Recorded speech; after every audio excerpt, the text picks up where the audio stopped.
تو جب اس کے بارے میں بھی میری جو میری گھر والی کی والدہ تھی اس نے ان سے جب میرے ماموں تھے انہوں نے دعا کا کہا تو پھر ہم کہ دعا شاہ کریں.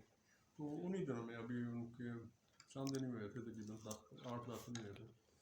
تو بابا جی نے فرمایا کہ وہ ہم نے آگے درخواست دی تھی تو ان کے اس کیس میں کچھ نہیں ہے.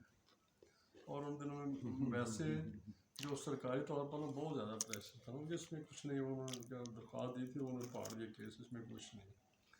تو وہ اللہ کا شکر ہے کہ وہ حالانکہ وہ میرا سالہ اس نے اپنے دفاع میں ایسا ہوا تھا اس سے. تو وہ بالکل یعنی کہ نا وہ ماموں بھی ساتھ تھے اور ماموں کا بیٹا طاہر بھی ساتھ تھا. تو جج نے بالکل بری کر دیا تھا ان کو.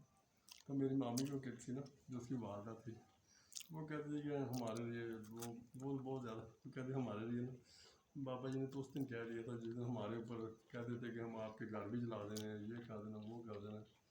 تو میرا بچہ جو ہے نا وہ موت کے منہ سے اس طرح یعنی کہ بالکل اس کا قصور بھی نہیں تھا. ٹھیک ہے اس کے اوپر انہوں نے حملہ کیا تھا تو اس نے اپنے دفاع میں جو کیا تو اچانک وہ بندہ قتل ہو گیا. لیکن بابا جی نے جب ہمارے اوپر بہت زیادہ پریشر تھا پولیس کا سرکاری عدالتی ہر طرح کا تو اسی ٹائم انہوں نے فرمایا تھا کہ اس میں کچھ نہیں ہے اس کیس میں کچھ نہیں ہوگا انشاءاللہ جی سب ٹھیک ہو جائیں گے. تو بس ایسے ہی کچھ باتیں ہیں. اللہ تعالیٰ بس ان بزرگوں کو پرانی یادیں ان کی پرانی یادیں بالکل صحیح